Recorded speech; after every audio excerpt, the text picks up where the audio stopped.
Quand il faut y aller, faut y aller. La vie est ce qu'elle est.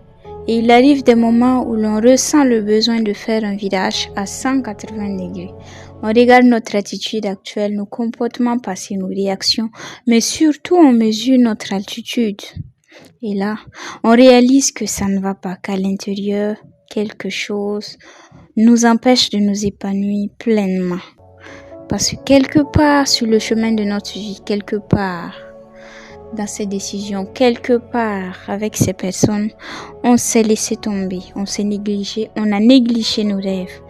Alors à ce moment-là, on décide de tourner le revers de la pièce, de faire face à nos peurs.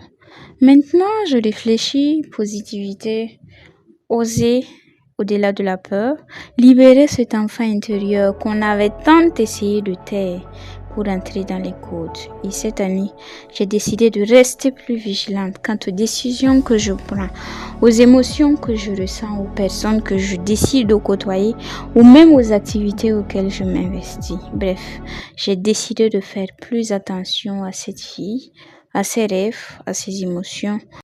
Salut, moi c'est Lydia sur Study. Si c'est la première fois que tu tombes sur mes vidéos, je te souhaite la bienvenue. Étudiante en 4e année pharmacie, une fille qui ose quand même. Ici dans cette Inspiréo, on va faire le débriefing de mes toutes premières maîtrises de cérémonie. Et oui, je ne te partage pas que des expériences sur les études ici. Je te partage tout ce que je trouve... toutes les activités qui m'apportent quelque chose dans ma vie. Alors, primo, je vous dis comment ça a commencé toute cette histoire de modération, maîtrise de cérémonie. Donc, dans mon école, il y a le CFAM, le club des étudiants en pharmacie, qui organise des activités tout au long de l'année sur la pharmacie, sur des thématiques pharmaceutiques ou bien sur d'autres thématiques. Donc, il y a une de mes amies qui a été la PCO de cette activité-là dénommée Women's Day 2024. Donc, je pense que c'est un message. Tout a commencé par un message qu'elle a posté sur son statut. Elle a dit, j'aurais besoin de personnes pour modérer cette cérémonie. Sinon, je connais des professionnels qui peuvent le faire au top, excellemment, mais je veux des gens qui se lancent. Vous voyez quel genre d'amis je côtoie? Alors, je lis ça sur son statut, je me dis, ah, mais c'est un défi, moi je voudrais quand même me lancer. Alors, je lui laisse un message et je dis, coucou, est-ce que ça va? Je voudrais quand même me lancer, si tu peux me donner cette opportunité, je la saisirai à bras le corps. On dit, ok, toi tu vas modérer tel panel. Donc, ça se passe comme ça. J'ai la biographie des gens. Je me renseigne un peu sur comment ça se passe une modération. Je prépare le texte et tout. J'essaie quand même de laisser libre cours à ma créativité. Et le jour où j'arrive, j'ai toute la trouille au ventre. Je vous dis, quand je suis arrivée à l'activité, je suis arrêtée. Je salue mon amie en question qui m'avait donné l'opportunité. Je la salue, elle me dit, mais tu stresses. Je comprends pas pourquoi tu stresses. Ça m'a tiqué parce qu'elle m'avait vu. Elle a vu que je stressais les cheveux aux orteils, je vous dis. Parce que parfois je m'imagine des scènes assez négatives. Si ça se passe pas bien, si je bloque et tout. Mais j'ai retenu cette phrase. Elle a dit, amuse-toi. Et puis je suis partie et je me suis dit, on va s'amuser. Donc, j'ai présenté ce que j'avais préparé. Tout s'est bien passé. Je me suis pas bloquée.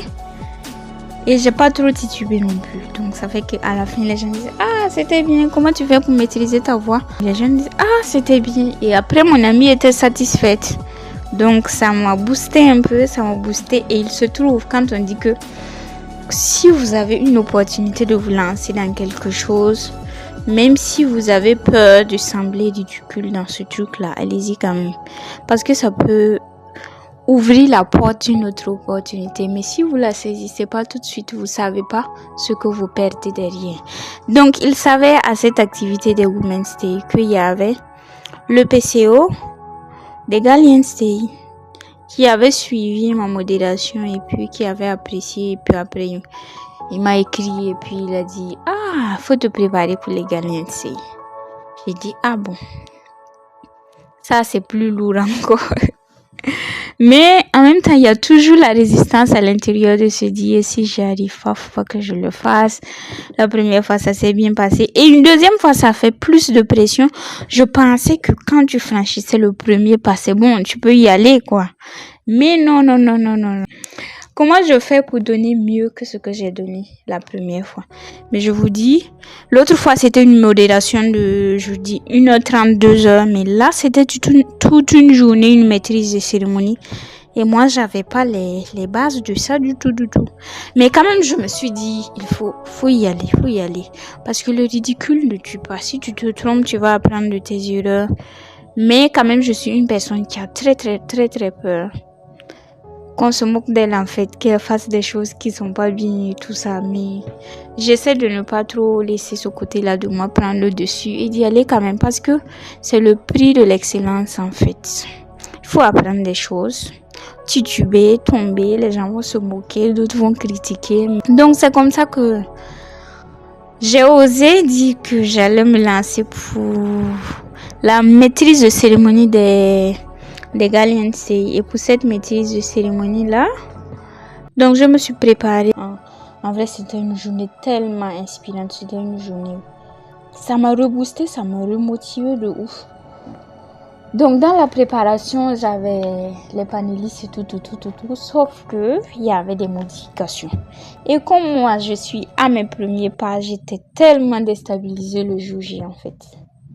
Donc j'ai fait beaucoup de gaffes, mais dans l'ensemble, ce que les gens me disaient, c'est que c'était bien, mais moi je sais que j'ai moins réussi par rapport à la modération, mais quand même c'était toute une journée, donc je vais être plus indulgente envers moi-même. Et si je vais parler des leçons que j'ai tirées lors de cette journée, premièrement, c'est apprendre à être calme, en fait.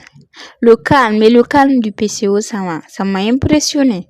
C'est-à-dire qu'il y a des trucs quand on te dit, ça t'énerve de ouf. Moi, je suis quelqu'un, je veux préparer les choses et je veux que les choses se déroulent dans la logique que j'ai prédéfinie, en fait. Mais après, on me dit, il y a ci, il y a ça, il y a ci, il y a ça, il y a ci, modifie là. Mais je suis restée calme, j'étais impressionnée. Alors que d'habitude, il y a les choses, je me dis, oh non, ça je peux pas, il y a trop de choses. Mais ce que j'apprends, c'est que, en fait, quand tu oses te lancer pour le premier pas, c'est comme si la vie te donne plus de courage de te lancer pour la seconde fois. Oh, mais cette vidéo, elle sera longue, hein. Donc, c'est ce qui s'est passé pour les Galency. Donc, dans l'ensemble, j'ai beaucoup appris. J'ai rencontré de nouvelles personnes. J'ai écouté des conseils très instructifs. J'ai eu la chance d'écouter des professeurs, des docteurs qui étaient très inspirants.